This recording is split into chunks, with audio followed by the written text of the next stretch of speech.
Hello and good evening, everyone, and welcome to The Truth Behind the Truth. Black History Month. Black right History, there. kicking off Black History Month, or Yes. I call it American History, celebrating Black excellence. That's right. American history celebrating Black excellence. It should never be referred to as just Black history. Yeah. You know what I'm saying? Yes. Because it makes it sound that it's only for Black people. That's true. You know what I'm saying? But it's for everybody, you know, from George Washington down, okay, or up, or whatever the case may be. And I in this case for the moment, really love that clip. Man, I had put that, and you can speak to the history about that in just a second. But I every time I hear that and watch that clip that we started out with, it just gives me a great rush. Yes, it does. You know, it makes you feel proud. It does, yes, absolutely, it does. And the coordination and in the dance move. We were talking about it the other day, that I would say I would really love to see that. You know how they did what is the wobble and all these other line dances. I would love to see them teach that particular. And make that a line dance for the club. Yeah, oh, most definitely. You know, that would be nice to see that come back. Right. But that clip came from the movie Stormy Weather, which was produced by Fox Studios at the time. Really? Fox Studios produced that film. It was called Against Stormy Weather, and Lena Horne and Bill Robinson, Cab Calloway, Fat Wallers, Catherine Dunham, which is if you're a dancer of African dance. Catherine Dunham was she taught the technique of dancing barefoot and ballet. Right, and you know who carried her legacy on? Alvin Ailey. Yes, indeed. Yes. Alvin Ailey down. And Dooley Wilson from Casablanca. Yeah, Dooley Wilson and Ada Brown. But you know what's so interesting, you know, even during that time period, because I was watching an interview with Lena Horne's granddaughter, who is the daughter of director Sidney Lumet, the Wiz, who was the director of The Wiz, and then her daughter Gail, who is her mother. But she was talking about the fact that when they were doing these Black musicals, they weren't really, there wasn't a bigger audience for those types of films. So just imagine doing those productions and thinking to yourself, well, who's going to watch this film? Right. Well, you know, you still, during that time period, World War II was still up and going, and you had Black soldiers overseas, and you know, now that we saw the movie Tyler Perry had did with Kerry Washington, you had also Black women over there who were also serving this country, but they needed something to see to make them, you know, feel proud. So those movies like Cabin in the Sky and Stormy Weather, which is what you just saw, those Black musical films were products, but they were tools to keep Black people during that time period motivated to go serve and to motivated to serve for this country, even though this country was still treating us as second-class citizens. Right. So those were the tools to make sure that, you know, at least they were seen. But then it took time as years progressed, and you know, it took some years until you saw Carmen with Dorothy Dandridge and Harry Belafonte, that film was created at the same studio as Stormy Weather. At Fox. At Fox Studios. Yeah, I don't know why I thought that was done. It wasn't done MGM. at MGM. Yeah. No, it wasn't done at MGM. But Cabin in the Sky was done at MGM. Okay. But yes, Carmen was done at Fox Studios. And that has a plethora of great talent like Diane Carroll and Pearl Bailey. Right.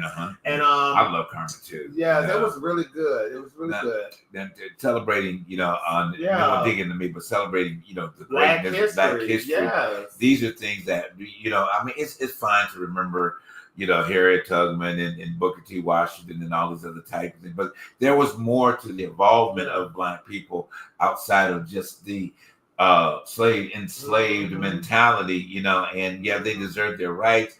I mean, Rosa Parks, Martin Luther King, Hazel Scott, Malcolm X, you know, Paul Robeson, you know, and you're such a journalist. More historian. Well, yeah, but journalist. historian journalist, because the articulate way that you bring that to life about these different wonderful aspects of the Hollywood image, and things of that, and it just makes you proud to see that type of quality that was there. And I wish that we never would have lost that quality. We did try to bring it back, with the Wiz, but even prior to the Wiz, because there was Pearly, since we're in the cinema area or that. So Pearly was like, I think Pearly was like one of my first theatrical ones that I had ever saw, because I don't know, probably the first I ever saw was Peter Pan. And that was with surprisingly Larry Hagman, which is on that, but Mary Martha, Mary Martin. Okay, that was his mom, but she played Peter Pan in the version that I saw, and I think shortly thereafter is when I did see what I just mentioned. Just on my mind, think about other stuff that's out there. Pearly, and then I also was privileged to see, Pearl Bailey in Hello Dolly. Hello Dolly. Yeah. And I was young at that particular point in time, but it was such a great opportunity to see these African American performers, Black people, as we refer to them as before African American came along, and such great uniqueness, about them. So this is our celebration, of kicking off. Black history. American history. Celebrating the Black excellence. Art experience. Okay. Yeah. I like to refer to it because this should be an inclusive time. Well, it should be. Well, to be honest with you, it's from what I'm hearing, there will not be, there won't be a setup of, any type of particular months to celebrate, because from what I'm hearing from the new person who's running things, there should be no such thing as, diversity in months, of us celebrating diversity of any kind in months, because we are Americans. Oh, okay. But to each his own, and that, and the interpretation of that message, because at the end of the day, this country was considered the melting pot. Right. Which, now that phrase is going out the window, because the melting pot, nobody really melted. They kind of separated. Right. Well, in the scheme of things, we separated. It would be better call it the separating pot. The separating artist. But some people, they say it's the salad. It's a salad bowl. Oh, instead of the melting pot, we are the new, intellects would call it the salad bowl, because we are different. We are different in our ways. We're different in our cultures. Even though you have people who are so now hell bent about being American. But then on top of that, American is what makes this country unique is our diversity, because there's not a whole lot of diversity in other countries. Right. But hey, so you explain to me what is American? What is American? What is American? Well, I mean, in my interpretation of what an American is a person who is free to believe in what they want to believe. Okay. Which has now been concocted into something else that I don't know. And to be honest with you, I think in a perfect world, people would want somebody to believe in one worldview. Right. But in this country, we're supposed to have our own differences. Well, let's just say this: we're supposed to be different in our beliefs and our customs, right. and those things should be accepted, right? But hey, you got people who don't believe in that. They don't want to believe that we shouldn't be different. They think we should, assimilate, and we should be melting into one, community. Okay. Which is patriotism, basically. So, I collectively, don't have a problem with us becoming a true melting pot. I think that it's healthy to be able to embrace one another, for whatever the diversity of their background is. And I think that because of whatever is in the White House at this particular point in time, the people that put that entity in the White House. Mm. They don't want to support the thought that you've already, expressed. I do like to think of a sort of, I do like the fact of the celebration of diversity, no matter what, whatever that diverse culture represents, because that is what we're about. But I will say that a lot of the countries, cities are seriously passing us up and really trying to find a way to embrace it. Yeah, you're going to have pockets, but some people say, well, it is a racist pocket, but if it is, or if it's a thing over diversity, then I think that they have narrowed it down more than what we have. Okay. And their dislike is more coming from a place of not understanding versus not disliking because of what you look like. Well, to be honest with you, most of those people who voted for that did not grow up watching public broadcast television. Well, that's true too. And to be honest with you, they probably never cared for the song "It's Not Easy Being Green."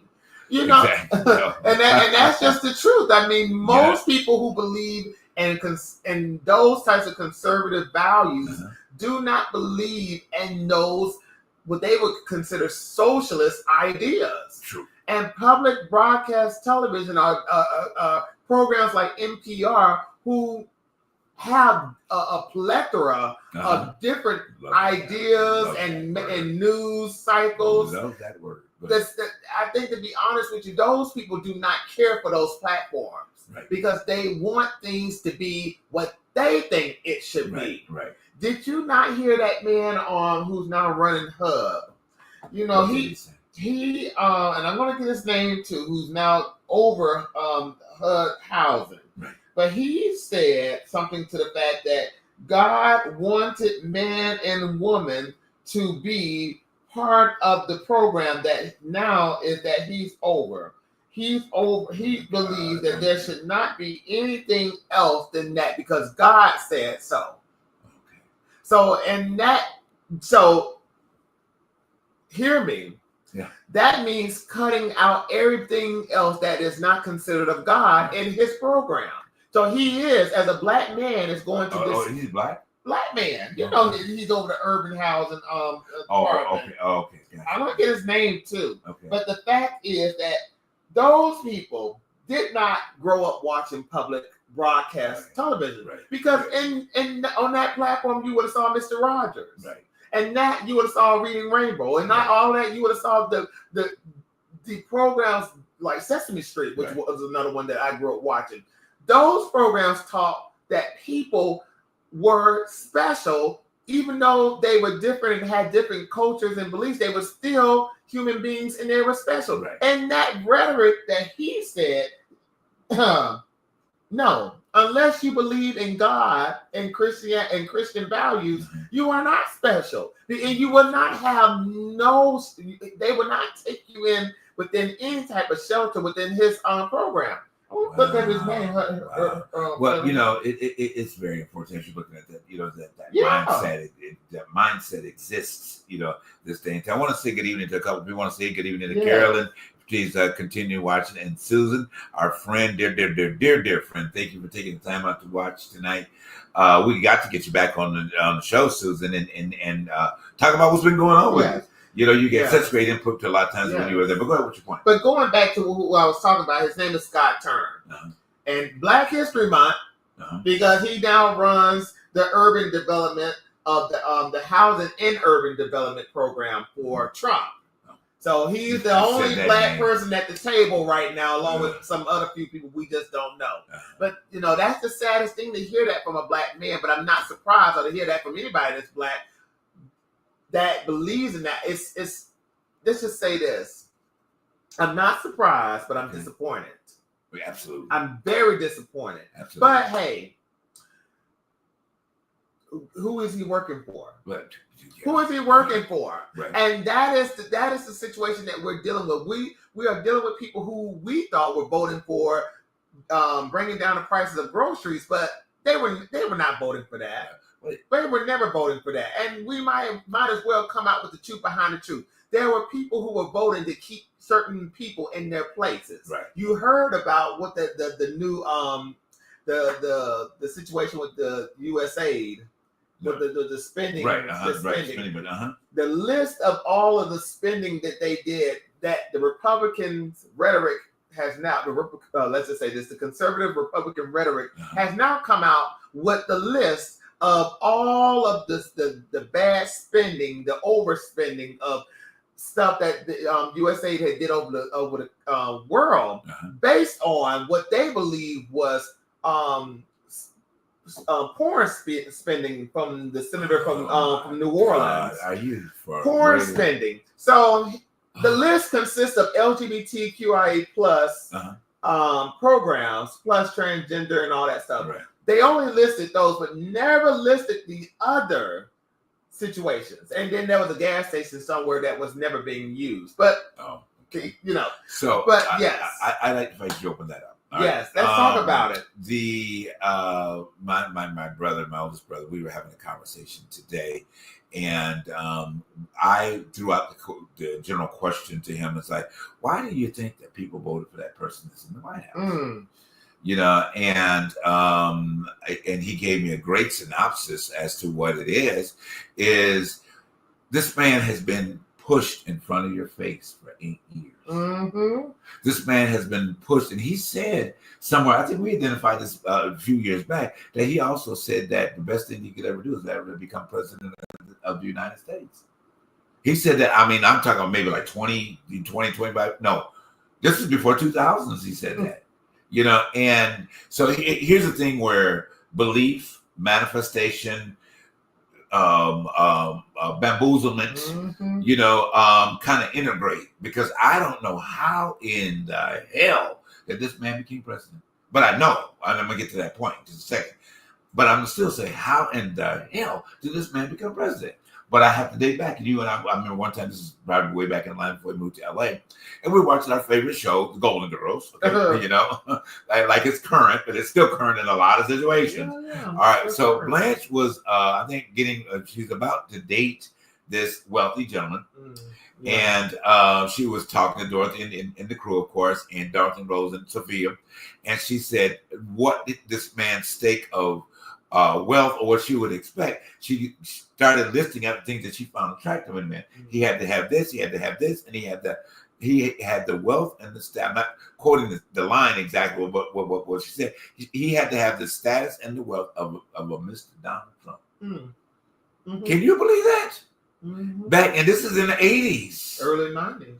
Yeah, and I don't know what that episode. It had to be like late 80s, you know, for that particular episode that came out. And I think when we first noticed it, we were like, did she just say what we thought she said? Yeah. You know, and here it is, over almost 30 years later, that this man became president twice. Isn't that something? Well, you know, one of your people from Shark Tank, the lady with the blonde bob, you know, she considered him one of the, and probably not only her, but a lot of people within business believe that he is considered one of the greatest salesmen in his department. Yes. And I would give him credit, because he knows how to sell crap. Because he's been doing it for a long time. He knows how to sell by overusing words, repeating himself constantly, so you can get the message. Something that we have said from previous shows, that which I think is his great PR stunt. Most Democrats, and I always been saying this too, Democrats have the worst PR team. That's why none of the stuff that they have been doing do not come out at all. I even now, with all the stuff that is going on, with the doors being locked at the Department of Education and USAID and all this other stuff, they still haven't gotten their shits together behind the truth. Were we talking about that last night? I think we were talking about that last night. They still haven't gotten it together. They're out there, but they're not. They still haven't gotten it together within the PR situation, because they could be doing better by making it known to the American people that yes, we are out here protesting, but this is what's actually going on, and putting commercials out there saying that this is what's going on now that Elon has now got his Doge, what they call them, blue balls. Blue balls is running the thing.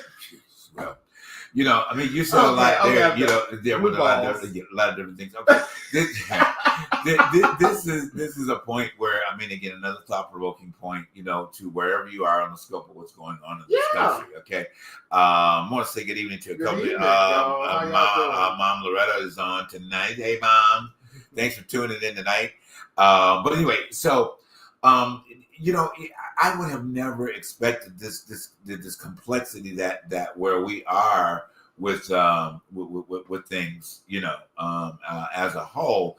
I thought we were smarter than this. Oh, well, you know me. I try to be the optimistic person in the room. All right. I know you do. And I try to give people the benefit of the doubt. Okay. You know, you did say, you skillfully did say, you're gonna be surprised, babe. You're going to really be surprised, you know. And then my optimistic approach, this wonderful journalist, my husband, this great man sitting right here. I wish you would stop putting all that on me. I am not a journalist. I am not. I really. But to be honest with you, reading the room is so important. But keep going. Right. It's so important. It is, you know. And yeah, I really want to know, where do you guys think that this country's gonna end up? Okay, I've said this before. Some of y'all in the non-graphic or the graphic pointers say that it's gonna be a shit show. Okay, it is gonna be a shit show. You know, we're not mad enough. What? I don't know if we're not mad enough. I don't know we're if hold on. I don't know if we have the ability to be angry enough, because I think that we have been so passive about everything. Yeah, we have. You know, and we don't want to offend. You know, we don't want to make people feel uncomfortable. Okay. And because of that, in many sectors, because we don't want to offend, we want to be diplomacy. We want to be quote unquote Christian about our way of we're dealing with Christ. No, Jesus will get pretty angry. Okay, but not even only not only that. But I hear what you're saying. But it's not only that. It's not only that. But I think all of these influences does not allow us to band together as a group of human beings that are experiencing a very difficult time in this country. And it is open up and that's my point for going there, or my truth behind the truth of that, is because it is opening up this window of things that people are not going to be able to receive. Because it goes back to that narrative. We are a country that is like a bowl of salad. Think so? Yes, we are. No, not cutting off your point there. Mm-hmm. But I would say a bowl of salad. Yes, we are. You just said it right then and there. We cannot come together because of different situations, different beliefs, different reasons, and it boils down to the fact that there are different communities and different pockets of this country where people do not see it like everybody else would see it. Right. They don't want to see it like you are seeing it, or how I would be seeing it. Right. They don't see it. Right. It will take, and I will say this. I will put this on the counter. It would take for food to run out. Well, in this country. I'm sorry. That was the conversation we had last night. Mm-hmm. I said, you know, what is it going to be like when you're standing in a suit line in your what is it? Your coyote coat and your Louis Vuitton bag? Okay, what is that going to be like? You know, at the end of the day, then the despairing wealth, that is an illusion, but that's a whole nother topic. You know, we talked about that yesterday. You know, and let me just drop this little nugget on it. You know, actually, unless you have own land, okay, unless you own gold, unless you own silver, which is natural resources, you don't have any money. What? Yeah, you don't have any tangible money.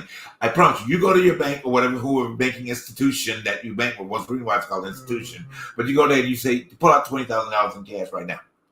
They'll say, well, I'm sorry, you have to make an arrangement. Mm-hmm. We don't have that much dispensable cash available at any given time. So what we have to do is we have to collect the sums from different banks that are in the area so that we can allow you to have that withdrawal. But if that withdrawal is still into money because it's a promissory note, okay? And we have been generating and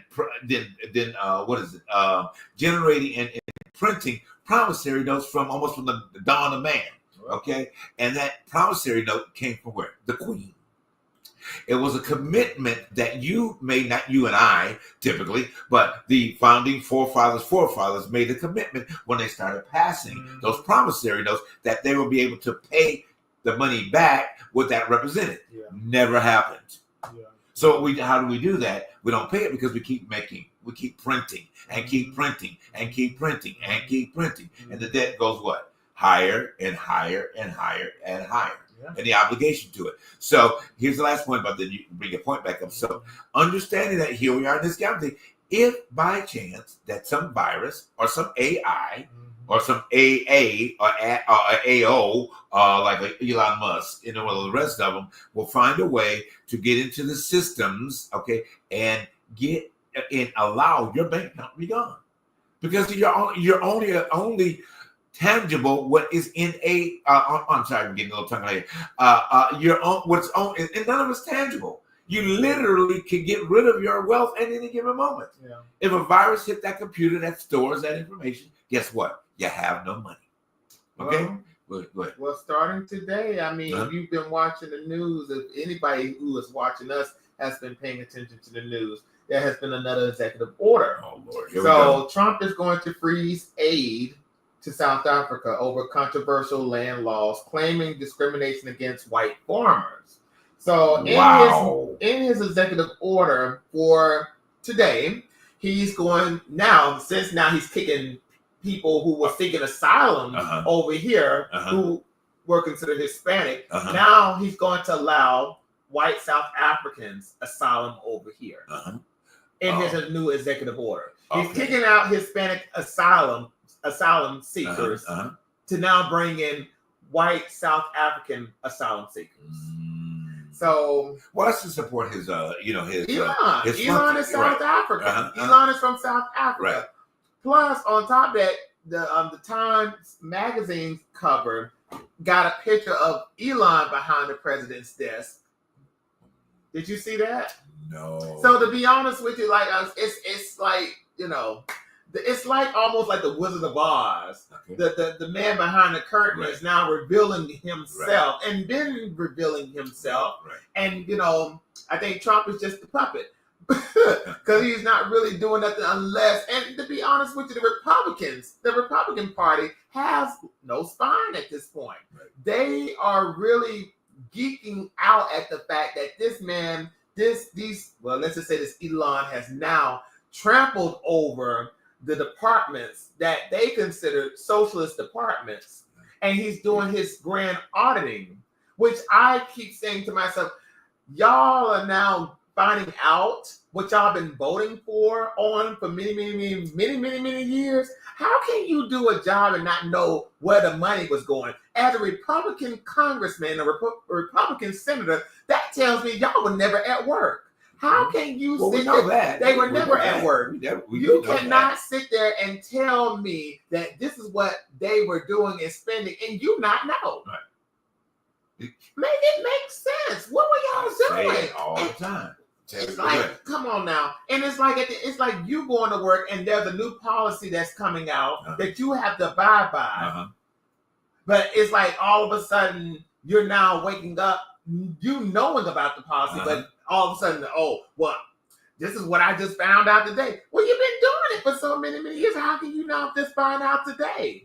It makes no sense, and that's the problem with. It's called Juneteenth. That's the problem with Americans right now. Yes. There's some of us are not critically thinking about what these idiots and these thugs, especially these conservative thugs. We have Democrat thugs, but these conservative thugs are just spineless. Right. And now they're coming out with this crazy rhetoric about what they did not know and what the Democrats were doing, what Biden was doing. You knew, and you had your hands also in the cookie jar. Now, it's just time for some of these people to be exposed. They need to be exposed. I know. But it's just the fact is, at the end of the day, we as Americans need to be critically thinking about what's going on. And on top of that, until we get to a point, because it's going to come down to the fact that I work in the grocery industry. Yeah. I'm already seeing prices, especially on stuff that I have to service within the stores. Right. The prices are going up. Eggs are going to be deleted along with produce. Those help nuts. people who like their almonds and their lettuce and their and everything, tomatoes and all, you better start storing as much as you can because it's going to go evaporating in a few months. Because who's going to pick the product? Produce. I mean, very clearly. Who's going to pick it? We said at the end, which if you guys didn't see last week's show, we encourage you definitely to go back in. It was a very, very powerful show. Very, very powerful. Yes, it was. Very powerful. To go back and listen to it and gather the information there. But I just again want to throw the question out there. Again, if you'd like to put it in the chat, we can see it or whatever. Yes, if you'd like to utilize it. And Mama been writing a lot, so read one of Mama. Read one of Mama's. Mama's. I'll let you do it. Yeah, I'm gonna read one of what Mama has. She said, "We need to. They work on their own behalf. Yes, they do work on their own behalf. Every man for himself. And yes, he is President Elon Musk. Mm-hmm. Yes, and we just lost it. But on that though, yes, she's written some more. Yeah. But to be honest with you, yes, the saddest thing about this situation is we are not still awoke to what's going on. No. And we're not, and some of us are not living in the reality that this experiment, this fragile experiment called democracy, it can be taken away at any moment. Well, it should be called mockery. Well, hey. I know democracy, but it should be called mockery. But the concept, you probably got a point with that. It should be called that. But to be honest with you, those who believe that, we as the people should have a say in our own situation. I don't know, in this point, I don't know if people in this country don't believe that anymore. I don't think it's become more those people versus we the people. Okay? It's like those people. And wherever you fit in the scale of those people is where you fit in. So if you're a part of the mid-range prosperity, if you are the ones that are not experiencing problems, you become those people. And if you're an immigrant, migrant, or whatever, then you are those people. Yeah. You know what I mean? If you're and this is within cultures, if you're a lighter skinned African American, then you are those people. Okay. If you are a darker skinned African American, then you're part of those people. If you believe in interracial marriages, which I celebrate and support, you're a part of those communities. If you're part of the LGBTQ and letters go on, those communities, transgender, those communities. And so you understand what I'm saying by that? You know what I'm saying? Yeah. So what we have interjected into the programming of the way Americans see it, it's always about those people. Yeah. So, and then those people are supposed to be we the people. So it goes back to the salad bowl. Okay, well, it goes back to the salad bowl because we're not even a melting pot since we're not the people. We're like you said, those people, the melting pot, and we were consistent, and you know what I'm trying to get at. And we were what we were, as we have been calling this thing for the longest time, the melting pot. We wouldn't be saying those things, right? But now it goes back to the narrative that yes, we are the salad bowl because we come differently in situations where you are the lettuce, the tomatoes, the onions, and all that stuff. Right. But we don't see it the way we all should see it. I keep complaining about the working class, especially the working poor. Well, well, hey, it is what it is because right now it is become the working poor. The saddest thing about our situation is that we have allowed people to divide and conquer us through race, sexuality, religion, all of this stuff. Now, with the voting, and I have said this too, the worst thing that you can do as an American citizen is agenda vote. Agenda vote, if that makes sense. Well, that's how that man got in office. And the example for an agenda vote is those who vote for only agendas that they believe in, not for the simple fact of voting for what they would need as pertaining to getting bills down, getting taxes down, making sure that we have regulations that protect us on our jobs. Those things that we should, as working class people who work in the public sector, should be voting for. Right. But then you have those who vote for the simple fact of, I understand you're dead against abortion. Trust. I don't want nobody to have an abortion. Right. But that should be not the most important thing on the damn list. That's not if you absolutely. cannot afford groceries and cannot pay your bills nor pay your rent. Right. And then, God forbid, if you have college loan debt, right. that now the Republicans are going to capitalize on. That's why they're going through the Department of Education, because yes, they're going to get their money back, and there will not be any type of forgiveness. Right. There won't. But then on top of that, those people who voted for agendas, they missed the marking on all of this. Now, hey, what you consider now was well, to be honest with you, I just, I want my grocery prices to be down. I want my gas prices to be down. But you voted for this fool. Right. But what did you expect? You played up to, bamboozlement, I would kind of say. You Yeah, really played up to, Yeah. and the idea of thinking that this man was going to get in office and wipe your debt away. Okay. He's increasing your debts. Just for okay, to vote for this man, thinking that he was just going to come, figuratively speaking, but walk down your street wherever that you may live in the U.S. and hand you out stimulus checks. Yeah, if you weren't in business prior to him getting in, you surely, unless you have a plan, you're not building a business now that he is in. Okay, so there's not going to be a place for small business. Okay. No. There's not going to be a place for small business. If you're not connected to some level of strategy, and marketing, and wealth, of course, let's just say it won't be there. But, I want to move on a little bit more deeper, because you started out the conversation tonight basically talking about seeing green. Okay. Oh yeah. We realistically, and those of you who did not join our shows earlier in Wicked, right? And during the last part of 2014, and the brilliance about what we have up on the screen, not only for Cynthia Erivo's portrayal of this wonderful fantasy, wonderful fantasy. Guess what it is? It's a fantasy story, but a fantasy story that has such great reality of where individuals are in their current life. We went through a thing of explaining levels of defying gravity, which has been the pertinent word that is circling through open-minded people. You get on social media and people are consistently talking about defying gravity. It is so wonderfully based that, I was reading about just going through, because the Oscar time is coming up and everybody's really in the mode of hoping that Cynthia, wins this role for her portrayal. And at the same time, you look at the post and these people are saying, this changed my life. This allowed me to realize how great I am, but how things in my life, what people have said, circumstances, things those things that kept me down. But when I really found out who I was and who I am, was because you're building up to a point, and who I am, now I am able to rise, lift up, move over, find a different platform to be on, a different level to be on. So I started to find gravity. I see people so often, like I said, in these posts, that wherever you are on social media, if you are, if not, you can get on and find out.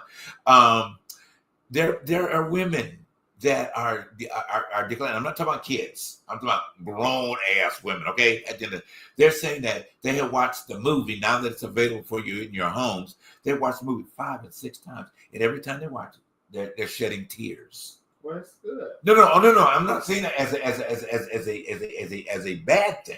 At the end of the day, no, I'm saying that it is because it is allowing people another way to purge themselves and relieve themselves of all of that anguish that they've been carrying for a long time. So my point about building this, and we're going to another subject, is that can this message of defying gravity find a way to pull people together to become a melting pot rather than a tossed salad? Oops. You know what I mean? Well, can we do that? Can we think about in our own individual lives as defying gravity? Okay, I know some of y'all are like, oh, it's about a witch and cheater. No. Y'all missing the whole point. If you're thinking about the character of the character, you're missing the whole point. is a message that the character had. Well, people are gonna feel the way they're gonna feel, and they're gonna believe what they want to believe. Okay. But at the end of the day, I feel like that would be a perfect utopia, but it would be a hard utopia because you're gonna have those who are going to see it for what it is, Yes. and they're going to say, well, because you have what they call cynics, people who they're going to say, well, it's just a story. It's a fairy tale. What does this have to do with anything that is a reality? Okay. Because that's just the way some people, that's what they think. And I believe those who believe and see the message for what it is. Because in that movie, there's so much symbolism. There's symbolism in diversity. There's symbolism in a community of people who are discouraged by the powers that is above them. Right. Those powers that are so mysterious that they don't even know who it is, who the wizard is. That's true. They don't, and we as in this reality, we're looking at Washington right now and wondering who our president is. Yeah. Is it Elon Musk? Is it Trump? And that is the situation in watching that film.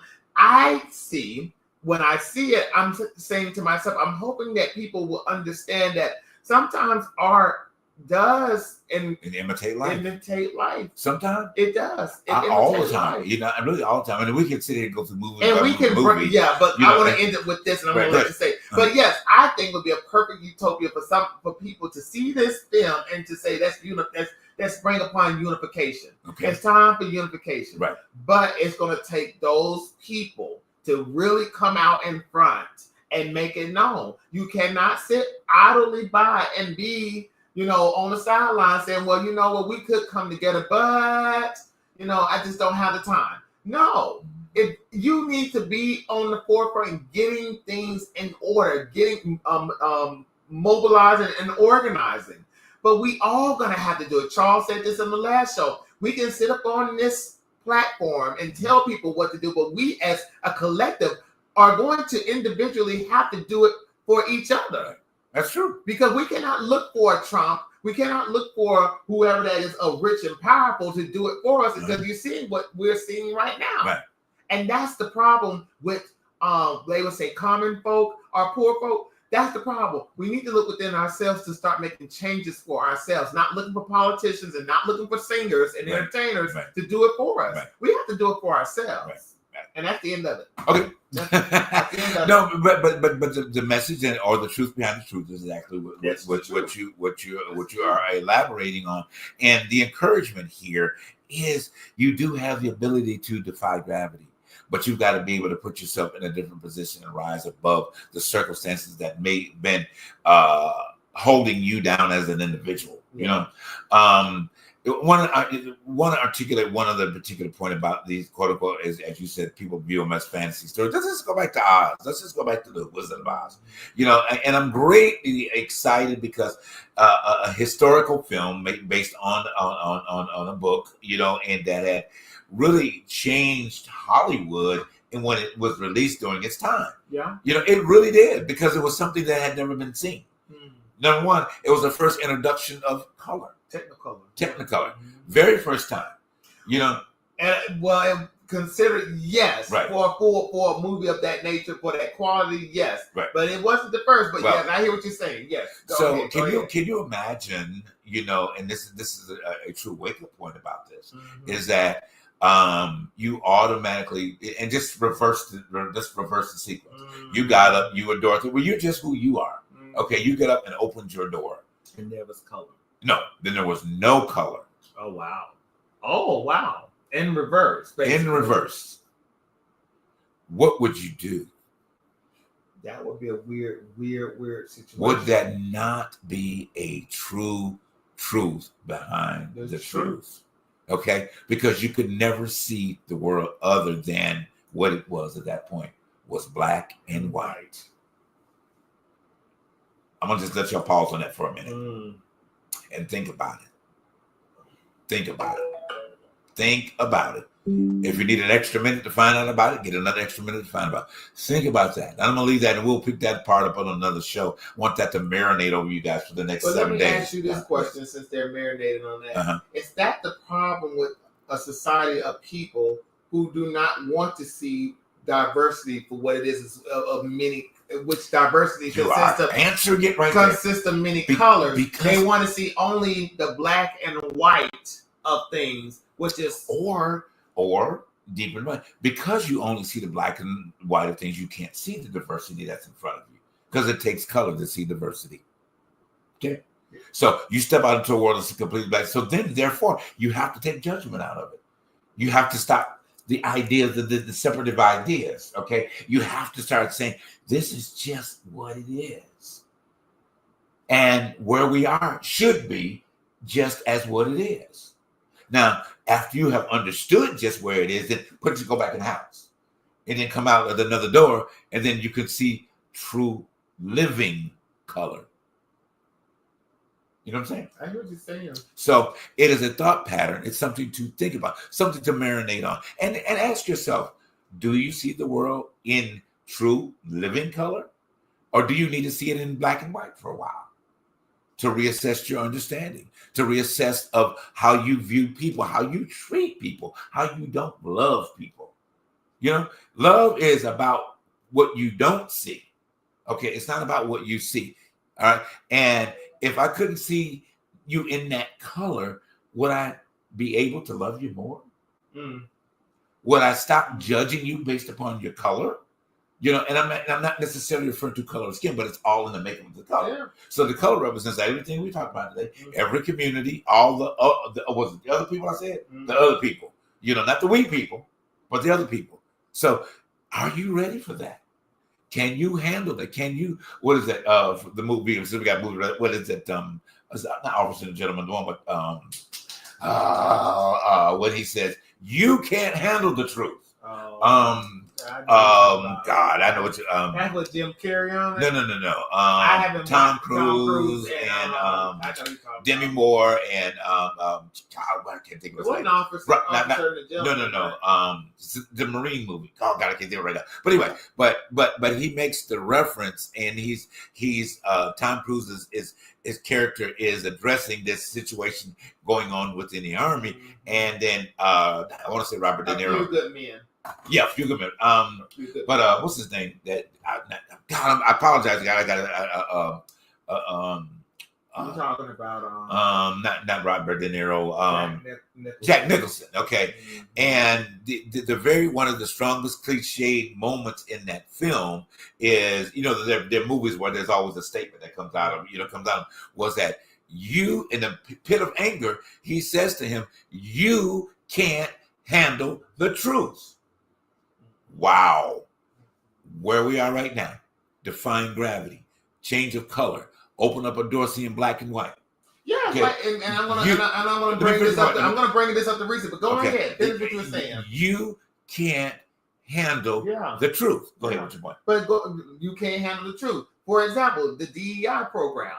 Why all of a sudden the rhetoric of it being only considered that this program was consisting of only black and brown people, but in all actuality, white women were the top priority in that program. So when you're hearing that, when you said the statement, you can't handle the truth, there are a lot of people out there who don't want to see it for what it really was. The DEI program was, go with it. Especially affirmative action. Yes, go with it. Yes, affirmative action did fill in some quotas in the beginning, but then it took a few good white men to understand that white women were also minorities.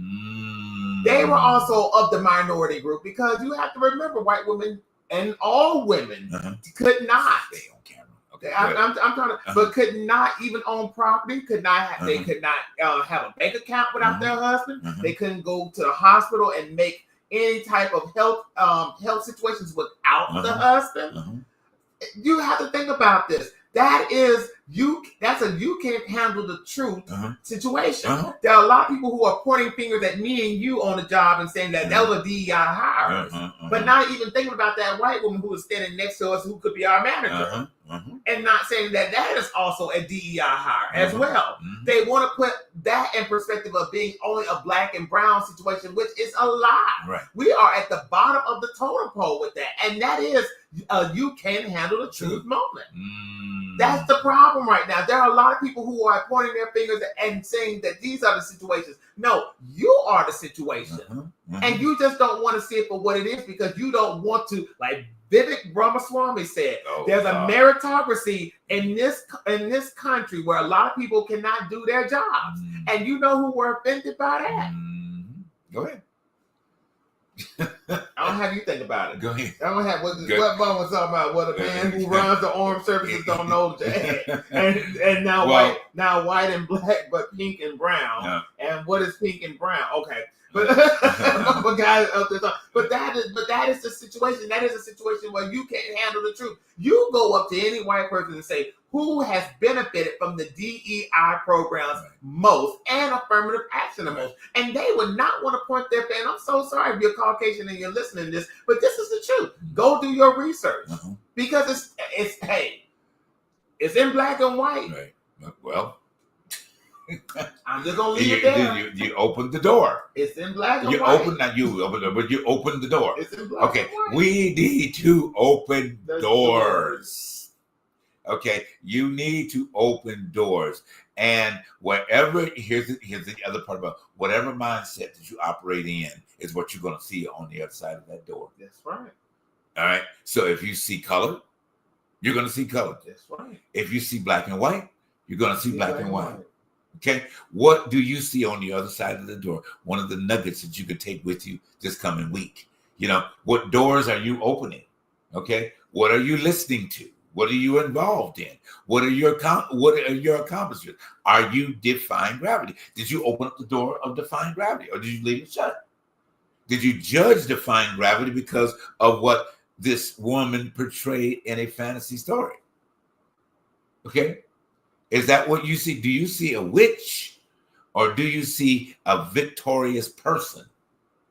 That made choices that let go of all of the other ship that she was having to keep her down to become a person that is defying gravity.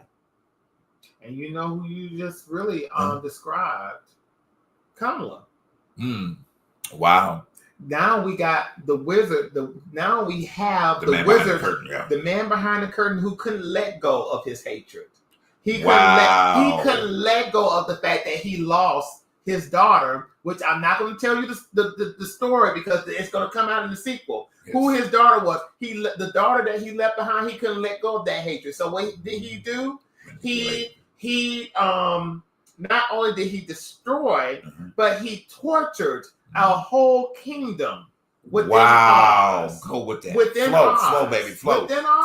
Go ahead. Because that's powerful. Because of the fear and the desperation of losing control. Oh my God! You guys, listen, please keep going. I'm not interrupting. But what you just described for Cynthia Erivo's character, you described Kamala. She had to let go of the inner hatred. She had to let go of the insecurity, the differences to be who she was. Kamala had a situation, the same thing in her growing process as a woman of color, as a woman of the Indian and of the black persuasion. This is good. Having to deal with the racism and the misogyny of this whole entire plethora of patriarchy that she had to deal with during this election. She had to defy gravity and lose. She had to lose. Keep going. She defied gravity in her losing. She defied gravity in what she had to do to be vice president. Because people then were telling us that she wasn't doing that. She wasn't doing her job. She did not know how to do her job. She had to rise to the occasion. Oh my God. So she had to defy gravity in those moments. But this man who's now running this country, he never had to defy gravity. God. It was he has had so much hatred now to the point that what is he doing? He is provoking and torturing transgender people. He is provoking and torturing immigrants, mostly Hispanics. Which the wizard was torturing animals. Animals and the Munchkins. Go ahead, keep going. And Oz. Because every time he would come out with some type of referendum, they did not know what was going on in that kingdom. So we're going through that right now with these executive orders. You better. Truth behind the truth. Truth behind the truth. That was your Sunday morning message right there. Okay, straight from the word. of truth behind the truth. Oh my God! If you guys listen, play this back. Okay, rerun the tape. Okay, pass this word out there to people. Okay, this is powerful right here, guys. Yeah. I'm telling you, a reality check, a true reality check, not just for you, but for everybody. This message is for everybody. Yeah. Oh my goodness, this was good. Oh my gosh, I don't know if we need to go in any further. I don't. Really, I don't. The one part I will go a little bit further is in the moment of the change, in the moment of the beginning to defy the gravity, and out of that, producing something for a group of created individuals, which I'm referring to flying monkeys at this particular point in time, and being harnessed under a spell. Okay, but in that, here's this woman. Okay, like this woman comes out.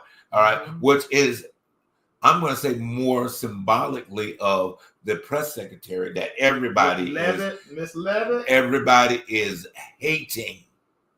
Okay, but she goes the racist. Okay, she's the racist. Okay, the one that tried to manipulate. Yes, she has. Okay, manipulated the words. Yes, okay? She has. All right, and everything that she has done, she goes out before the flight, go see the movie, watch, or go see the play. Okay, she goes out and tells the flying monkeys what?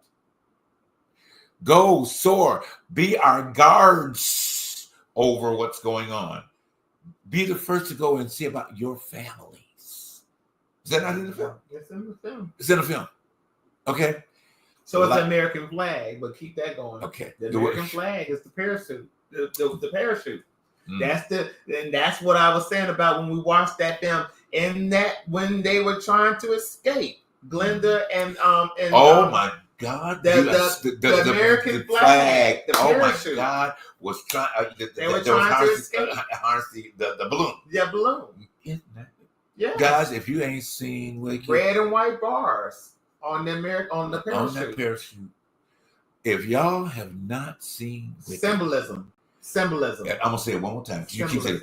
If you have not seen Wicked, you need to see Wicked. Okay, I'm serious. Please. Yeah, I mean, you don't have to go see it anymore at this point. You can go after you end the show tonight, go to your whatever platform TV that you have and see that film. Yeah. I'm telling you. I'm full right now. I really don't we need to go on any further. Mama said the hate comes from somewhere. Who hurt him? Trump's actions let you think he might be in the closet. Maybe he is in there with a mess. Oh, God. Right, Mom. That's a good one. But yeah, you got a point, Mom. Who hurt him? Right. Who hurt him? Right. But to be honest with you, somebody would. But I'm sorry. Go ahead. And his great uncle, the reason why he did what he did in Germany because of the hate that he experienced growing up. I'm talking about his Hitler relationship. His influence, he hated humanity that much that he wanted to destroy humanity. And there's a much level of what he experienced in the religious sector during that time of his life. And when he had the point, this is why he did what he did. Very body. That's a whole nother conversation. Maybe we'll pick that up next week. I want to do this one thing before you go. Okay. Anybody who's watching this, look up Roy Cohn. Oh, yeah, I'm going to talk about that. Yeah. Roy Cohn, look him up. Roy Cohn was Trump's mentor into politics.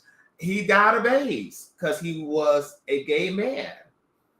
But not only was he a gay man who died of AIDS, he was part of the Red Scare of 1947 and 48. He was the man who started the blacklist that put Paul Robeson out, ousted Paul Robeson, Charlie Chaplin, all of those people out of the country. Roy Cohn was considered a conservative. Him and John McCarthy, he was part of the McCarthyism. Okay. That was Trump's mentor into politics. Roy Cohn, a history FYI. This is what you are seeing. This is what he has learned from this gay white man who died of AIDS. So you Christians who are out there, evangelicals, now if this don't, a hit dog will holler. So don't be the hit dog. But just know this, if you are of any conservative Christian faith, this man was friends with a gay white man, and not only that, but Epstein. Mm-hmm. But that's another story. But this man taught Trump his politic ideology. He taught him his conservative ideology. Facts. Roy Cohn was a friend Facts. of Richard Nixon. Oh my God! Keep going. We don't just Richard Nixon. Finish his history lesson. Go ahead. FYI, Roy Cohn was part of the McCarthyism, and plus he was part of the Southern Strategy, which we now have. Now that we know is now Project 2025. The new Southern Strategy is Project 2025. That is the reason why you have most Southern whites, poor whites who vote Republican than us blacks. And it's so sad as a black, if you are black and Republican, I hope you know that you're not part of that strategy. It's great that you have invested money and time into being a Republican, but that is not for you. That party was never for you.